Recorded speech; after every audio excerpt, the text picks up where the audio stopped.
ஆகும்.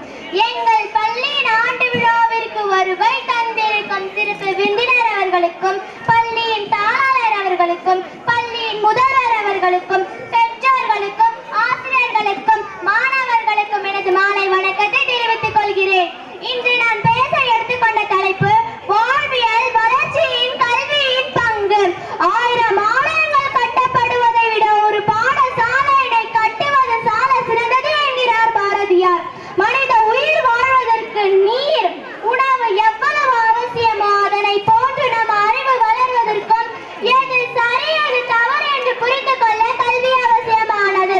கேடு விழுச்செல்வம் கல்வி ஒருவருக்கு மாடல்ல மற்ற பிற என்கிறார் பொய்யாமொழி புலவர்.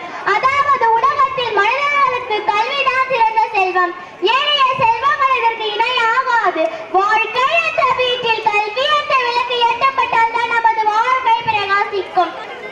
விலங்கோடு மக்கள் அணைய இளங்குடோல் கற்றோரோடு ஏனையவர் என்கிறார் திருவள்ளுவர். கல்விதான் ஒரு மனிதனின் அறிவு கண்களை திறக்கிறது, பகுத்தறிவை உருவாக்குகிறது. கற்றோருக்கு சென்னிடமெல்லாம் சிறப்பு என்கிறார் ஔவையார். ஒரு நாட்டின் அரசனுக்கு அந்த நாட்டில் மட்டுமே சிறப்பு. ஆனால் கல்வி அறிவை பெற்றவருக்கு சென்னிடமெல்லாம் சிறப்பு.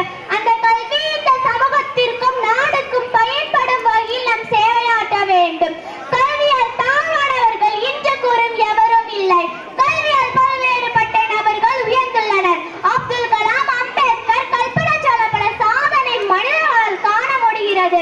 கற்கை நன்றே பிச்சை புகிடும் கற்கை நன்றே என்கிறார் ஔவையார். ரஷ்யா, அமெரிக்கா போன்ற நாடுகளுக்கு இணையாக இந்தியாவும் இஸ்ரோ விஞ்ஞானி குழுவும் செவ்வாய்க்கும் நிலவிற்கும் ஏவுகணை ஏவி சாதனை புரிந்து வருகின்றது.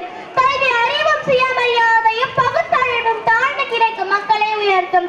ஒரு மனிதனின் வளர்ச்சி அவன் குடும்பத்தின் வளர்ச்சி, ஒரு குடும்பத்தின் வளர்ச்சி சமூகத்தின் வளர்ச்சி. உலகத்தை மாற்ற நீங்கள் பயன்படுத்தும் கூடிய மிக சக்தி வாய்ந்த ஆயுதமே கல்வி என்கிறார் நெல்சன் மண்டேலா.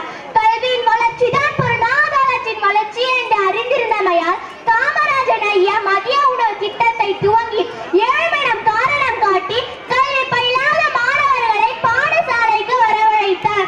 அறியாமை அகற்றிய அறிவை காட்டும் அற்புத விளக்கே, அல்ல அல்ல குறையாத அச்சய பாத்திரமே, அறிஞர்களையும் கவிஞர்களையும் தந்த கலைக்கடலே, ஏழைகளுக்கு வாழ்வளித்த ஏணியே, ஏற்று மிகுந்த தோடியே, பேதைகளை நீக்கி மேதைகள் பலரை உருவாக்கினாய். பண்போடி கூடி பழக்கங்களை அள்ளித்தந்த அமிர்தமே, கண்ணுக்கு கண்ணான கண்மணியே, உன்னை காணாத நாளிலே என்னுள்ளே.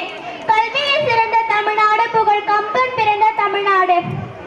மனிதனாய் பிறந்த ஒவ்வொருக்கும் கல்வி அவசியமானது. கற்றவருக்கு எப்பொழுதும் சமூகத்தில் உயர்ந்த இடத்திலே மதிக்கப்படுகின்றன.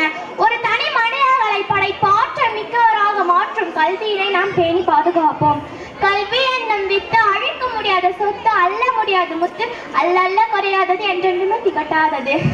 சீன தேசம் சென்றாயினும் கல்வியை கற்றுக்கொள், சிங்கத்தின் பிடியில் இருந்தாலும் கல்வியை கற்றுக்கொள் என்று நம் நபிகள் நாயகம் ஸல்லல்லாஹு அலைஹி வஸல்லம் அவர்கள் கூறுகிறார்கள். வாழ்க கல்வி, வளர்க கல்வி. நன்றி. அஸ்ஸலாமு அலைக்கும் வரஹ்மத்துல்லாஹி வபரகாத்துஹு.